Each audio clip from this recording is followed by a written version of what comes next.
পুরুষোত্তমম। ধর্মরাজ্যে ঢুকতে গেলে আমার কোন কোন কোয়ালিফিকেশনের দরকার হয়?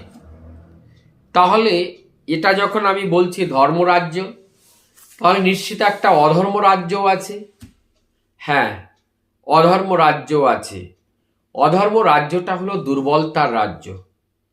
তাহলে এই দুর্বলতা যতক্ষণ আমার কাছে থাকে ততক্ষণ আমি এই অধর্মের রাজ্যের মধ্যেই বসবাস করি। আর ওই দুর্বলতা যখন আমার মধ্যে দূরীভূত হয় তখন আমি ধর্মরাজ্যে কেবল প্রথম পা রাখার চেষ্টা করি। তাহলে এখানে এই যে ধর্মরাজ্যে ঢুকবার যে ক্রাইটেরিয়া, যে ক্যারেক্টার, যে ফিচার্স, সেই ফিচার্সগুলো কি এক একটা করে সেই ফিচারগুলো জানার চেষ্টা করব। তাহলে আমি ওই ক্রাইটেরিয়া, আমি ওই কোয়ালিফিকেশন প্রাপ্ত করতে চাই যাতে আমি ধর্মরাজ্যে ঢুকতে পারি। তার জন্য ঠাকুর এখানে বলছেন যে আমাদের সর্বপ্রথম দুর্বলতার বিরুদ্ধে যুদ্ধ করতে হবে।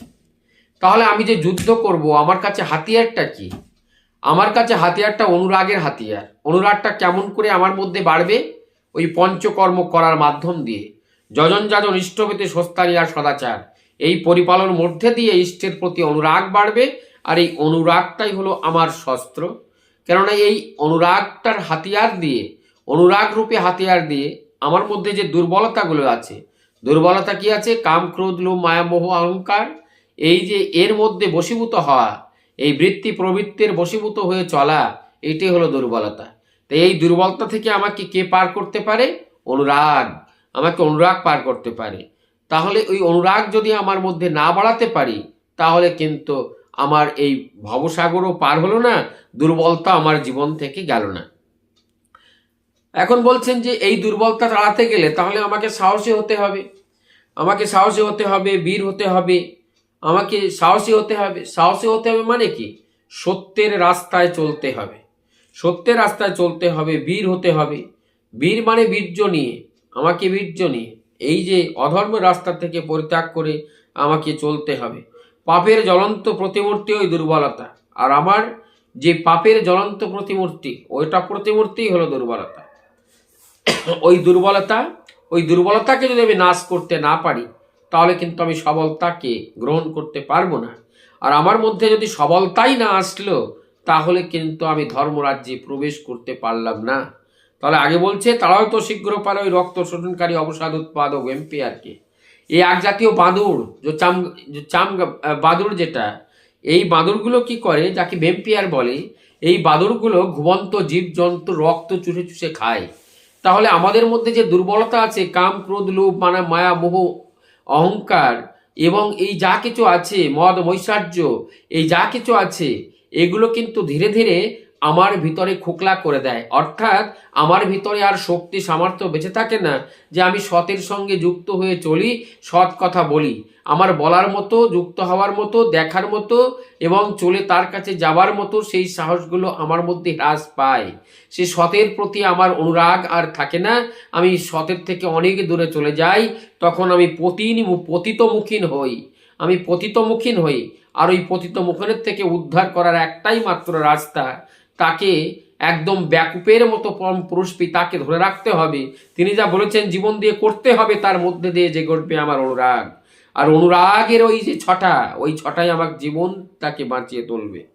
আবার কি বলছেন? তো এটা গেল সেই বাদুড়, সেই এক জাতীয় বাদুড়। এই বাদুড়গুলো কিন্তু, বাদুড় মানে এক জাতীয় শয়তান মনে করো, যে আমাদের মধ্যে কোনো এই শয়তান আমার মধ্যে আসে আর সেই শয়তান এসে আমার রক্তগুলো চুষে খায়। অর্থাৎ আমার যে সারতত্ত্ব, যা দিয়ে আমার দেহ চলছে, জীবন চলছে, সেই ঈশ্বরকে ভালোবাসার সেই তত্ত্বগুলো হ্রাস করে দেয় কুসঙ্গের মাধ্যম দিয়ে। তা আমি যেন এই কুসঙ্গ রূপী যে বাদুড়, সেই সঙ্গে যেন না পড়ি, তাহলে সে কিন্তু চুষে খাবার মতো আমার সেই সত্তার অরিজিনাল সেই মালগুলো কিন্তু তখন নিয়ে চলে যাবে। তখন কিন্তু হা কৃষ্ণ, হা রাম, হা প্রভু, হা অনুকূল করে আমি চিৎকার করলেও তার দর্শন আমি কিন্তু পেতে পারবো না। তাই তাকে পেতে গেলে আমার মধ্যে এই দুর্বলতা তাড়ানোর যে ব্যবস্থা তিনি দিলেন, আমাকে সেই ব্যবস্থা গ্রহণ করে চলতে হবে। আবার তিনি স্মরণ করে দিচ্ছেন, স্মরণ করো তুমি সাহসী, সাহসী অর্থাৎ আমি পরমপিতার সন্তান, আমি যে বাঘের বাচ্চা, আমার এটাকে স্মরণে রাখতে হবে। স্মরণ করো তুমি শক্তির তনায়, মানে আমি সেই বাঘের সন্তান, বাঘ শক্তির তনায়, শক্তি সেই পরম শক্তির, আমরাই সেই অংশ, তারই সন্তান স্বরূপা। তাই আমরা যদি পরম পিতার সন্তান হই, পিতা যখন তিনি এই জগতের মালিক যিনি, তাহলে আমার জীবনে ভয় আর কিসের? আমি তো নির্ভয় করে আমি চলবো।